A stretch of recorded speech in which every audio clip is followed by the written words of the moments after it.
What's up guys, welcome to Voicey here. This is your host Captain Zach, and today's subreddit is r/EntitledParents. Don't forget to like, subscribe, and hit that bell to never miss an episode.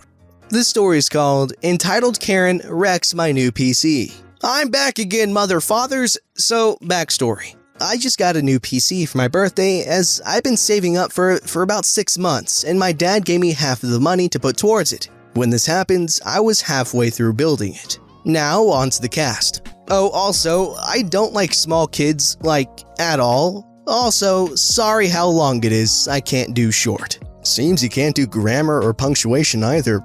Just kidding.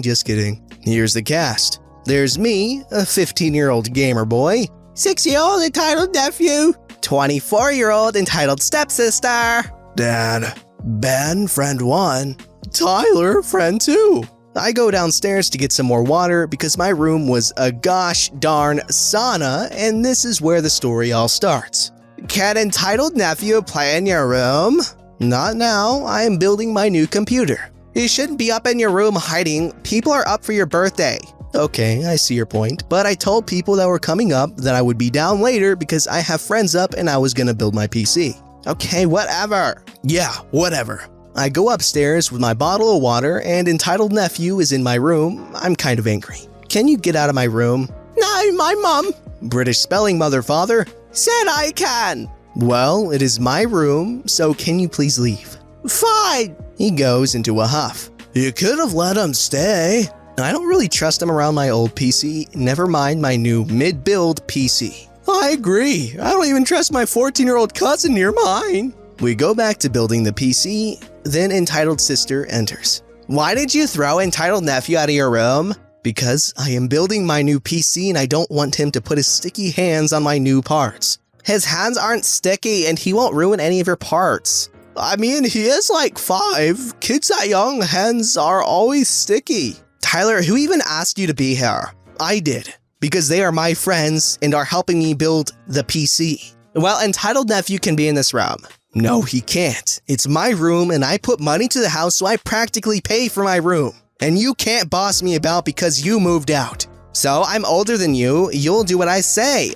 Ben and Tyler start laughing and entitled sister leaves and gets my dad. Let entitled nephew in your room or you'll be on double chores. Okay, but if he breaks anything, she's paying for it. What? No, if he breaks anything, it's your fault. No, it's not. It's your kid, your responsibility. Okay, if he breaks anything, she'll pay.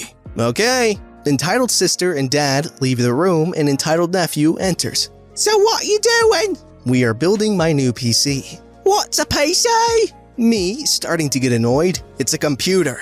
Like an Xbox? Yes, but a lot better. Nothing's better than an Xbox. Me, Ben, and Tyler start laughing. That's your opinion. What do you think's better? PC, can you stop asking questions? He was starting to annoy me. I'm bored. I don't care, tell your mom. No, I don't want to. What do you want me to do? Put the TV on for me. No, we're listening to music. Why are you crying? Entitled nephew goes downstairs, gets entitled sister comes upstairs with entitled nephew. Ben and Tyler both wish me luck. Entitled sister starts screaming and shouting. What are you shouting about? I told him he couldn't watch the TV because I only have Netflix and we are listening to music. He's gonna stay in here. Okay. Entitled sister leaves and entitled nephew comes back in. Put the TV on for me. No, and don't go near my PC. At this point, Ben and Tyler are just messing about, not really helping with the PC. Entitled nephew walks to the PC. Wow, why are the colors changing in there? Because they're RGB lighting. What's RBG? It's a type of lighting that can change colors. Ooh! It's cool, yeah? Yeah! Entitled nephew steps on my new RTX 2080, breaking it. What the frick, tech, entitled nephew? I said don't go near my PC or parts! And you freaking broke it! I said this pretty loud. At the same time, the music downstairs and in my room is changing. Entitled sister runs upstairs. Entitled nephew is now crying. Why is entitled nephew crying? He stood on my part and broke it and I shouted at him. Entitled sister tries to hit me as my dad comes in the room. What the frick tech are you doing? He grabs her and throws her and entitled nephew out of the room and asks me what happened and I told him. He was not happy and told entitled sister that she owed me the £1,149 and she paid up. The end. Okay, yeah, that sucks and everything, but at least she paid for it, okay? Because if you recall, a little while ago, I read a story about a guy who had a rare N64 and his aunt opened it up, and she wasn't willing to pay to replace it. But yes, having kids near expensive electronics is terrifying. Absolutely terrifying. Let me know in the comments below anytime you've had a little kid break something very valuable of yours. I remember my little brother spilled his Pediasure all over my PSP, so that was horrible. I haven't talked to him since. This story's called Entitled Mom Insists That the Rules Don't Apply Since She Paid to Attend a LARP. So I've talked a lot about my time LARPing, live action roleplaying. Think improv acting meets D&D if you aren't familiar. From me, you've probably read about entitled parents at Ren fairs, entitled moms trying to force their children on us mid-LARP, and entitled moms trying to get a better role for their children in a LARP. Hey, we read that one. Now we get to an entitled mom in a LARP. The story starts off quite sweet. The LARP organizing company I worked for at the time was running a light horror weekend game. A game runs Friday to Sunday that revolved around a group of people who are locked in a biological warfare lab and have to work together to escape. A member of the local college role-playing society, where we get most of our players from, booked 2 places. Apparently, she and her mom LARPed a lot back home, and having enjoyed some of our previous events, she wanted to gift her mom a place on our next event for her birthday. As I said, it's very sweet. The event rolls around without incident and starts as normal. The players arrive at the venue, in this case a fairly remote retreat center, and once everyone has arrived and put their bags in their assigned bunks, we sit everyone down to go through all the pre-game necessities. This includes the safety briefing, the system briefing, i.e. how to play the game, and then the need-to-know stuff for time in, the start of the game. As will become very important later, this included the note that all belongings the players had brought, clothes, personal items, were OOC, out of character. We had told people to pack light. I believe the exact wording in the event brief sent out to players months and then again weeks in advance was, "You'll only need basic clothes to wear under in-game props and essentials like toiletries." This was because, in-game, the players would all wake up naked. They would be wearing clothes but have to act like everyone is naked, before being provided with boiler suits as part of the game. As a basic TLDR for that, any items the players had brought with them were not considered to be part of the game. Now, the big crux of this game was that the facility was full of these gnarly living vine creatures, achieved via refs and a few non-player character actors dressed in modified bodysuits and masks, who, after learning about the presence of the players, would slowly try to kill them over the course of the weekend. In a twist that sort of deviated from the normal run of LARP, we actually scheduled the first encounter of the creatures fairly early in the game. The refs would radio in around 10 PM on Friday night if they had 1 to 2 players fairly isolated, and then we'd have 2 of the monsters basically jump scare them. This would not only introduce the element of "there's something else here," but it would also sow suspicions between the players that saw the creatures and the ones that didn't. So 10:30 Friday night rolls around and I radio in. Our mother-daughter pair, who are playing mother-daughter in-game by request, are all alone in the generator room. I call time freeze on my room, a ref command to pause the game, and have the players close their eyes. I get the monsters hidden and then unfreeze the game. Mother-daughter continue to search until one of the monsters pops out behind the daughter, grabs her, and calls entangle, a monster command specially for this game which held the player in place and didn't allow them to move their arms or anything. The mom screams, runs over, and pulls out a LARP-safe knife, and starts LARP stabbing the monster. LARP weapons are typically hard form with a Kevlar core, since actually putting pressure on the tip of a LARP weapon could force the core to come out and actually create a dangerous point. LARP stabs are stopped before contact, and then the damage of the attack is called by the player. Here's the cast. There's me, entitled mother, embarrassed daughter, other ref. Whoa, time freeze. What's wrong? Oh no, did I actually get them with the knife? Oh, I'm sorry. No, it's the knife that's the problem. Where did you get it from? Oh, I brought it with me from home. But remember in the briefing when we said that nothing you brought with you counted in the game? Yeah, but I figured that we could just say that I found it while I was searching and that I'd actually have the prop. Has a ref told you at any point that you found a knife? Well, no, but it's such a small thing. It's not going to derail the game if I have one little knife. Spoiler alert, in a game like this, a person with a knife on the first night would 100% ruin the game. And that was why we didn't have any knife props in any of the places the players could access on the first night. Okay, what we're gonna do is just rewind the scene a little. I'll take the knife and we'll just go from when the monster grabbed Embarrassed Daughter. I'm not giving you the knife. Entitled Mom, you can't have a knife that just spontaneously appeared. I paid to be here, so I should get to dictate the direction of my experience. Mom, you promised you wouldn't do this. I'm sorry, dear, but you know how I feel when the people running the game micromanage everything and ruin everyone's fun. Me having a little knife and only being able to do 1 damage every few seconds is not gonna ruin the game. Spoiler alert, yes, it would. Here's my problem. I can't really explain to her how the presence of a weapon in the player party drastically shifts the balance of power in the early stages of the game and undermines the tense, helpless atmosphere we were trying to achieve. So I called in some backup. Into my radio. Hey, I have a bit of a situation down here. Little help, please? After a minute or so, other ref comes down and I go to meet them at the door to the room. What's up? Entitled Mom brought a prop knife in with her and is insisting that I just let her have it because in her mind, it would be inconsequential. Did you explain that she just can't have a knife? Yep. Alright, I got this. Other ref approaches Entitled Mom and Embarrassed Daughter. Entitled Mom, you can't have a knife that wasn't cleared by a member of the ref team. Plus, you didn't declare your knife, so we haven't been able to confirm whether it's LARP safe or not. We have to weapon check all the props, especially if a player is bringing it in. Give us the knife, and if you find one in character, you can use your prop.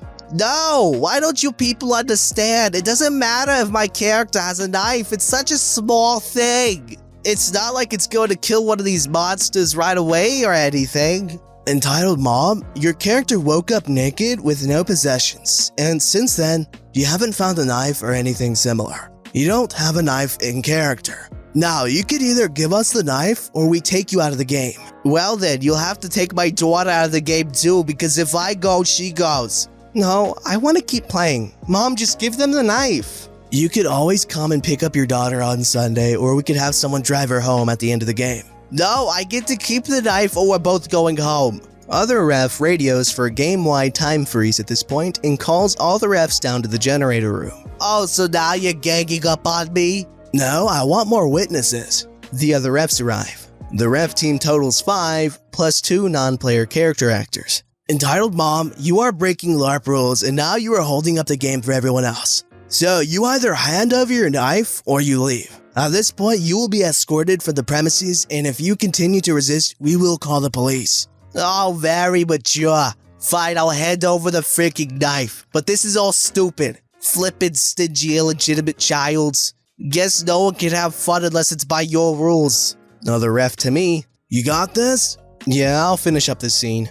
The refs leave, and a few moments later, the game resumes. Alright, he added some frequently asked questions and we'll go through them. So what happened next? The rest of the game ran without incident. Entitled Mom pretty much sulked throughout the rest of the weekend and spent most of the game either in her bunk reading or just sorta moped on the edge of big group scenes. What did Embarrassed Daughter mean by Entitled Mom promised not to do this?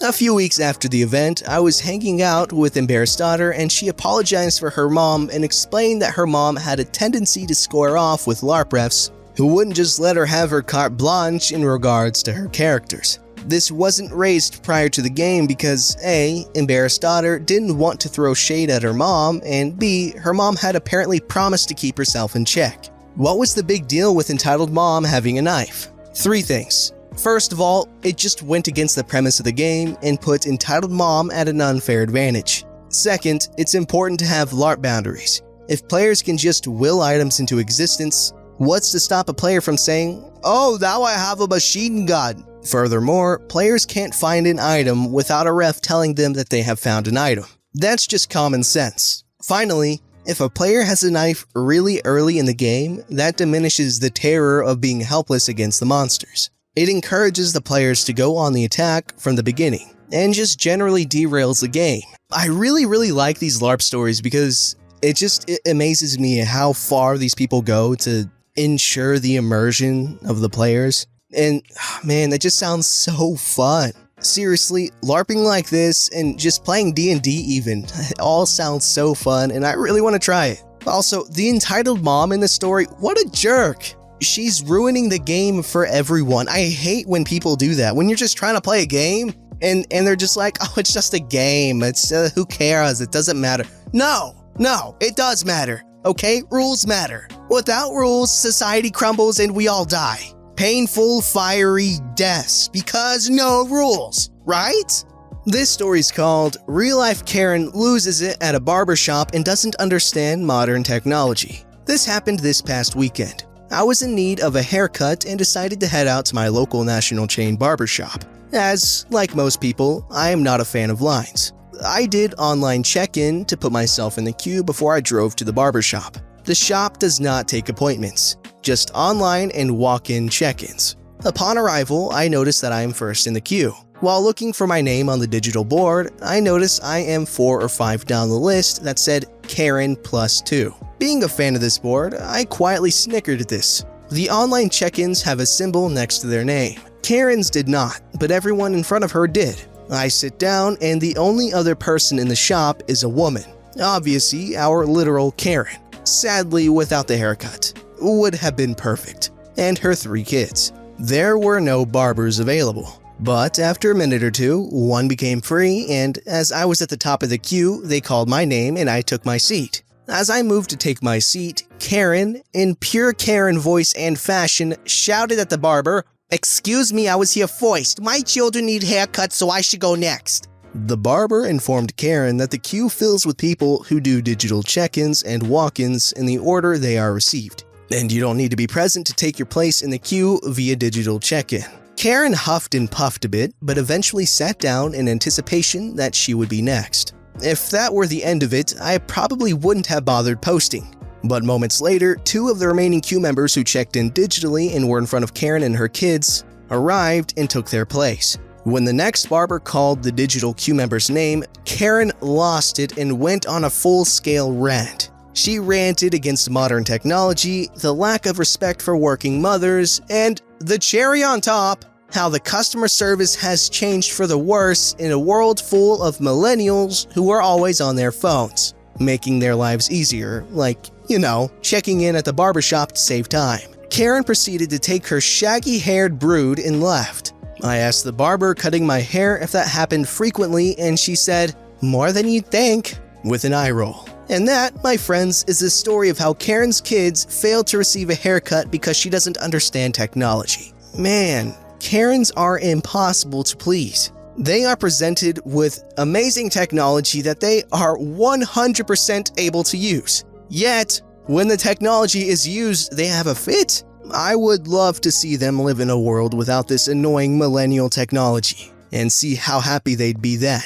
Goodness. Don't forget to like, subscribe, and hit that bell to never miss an episode.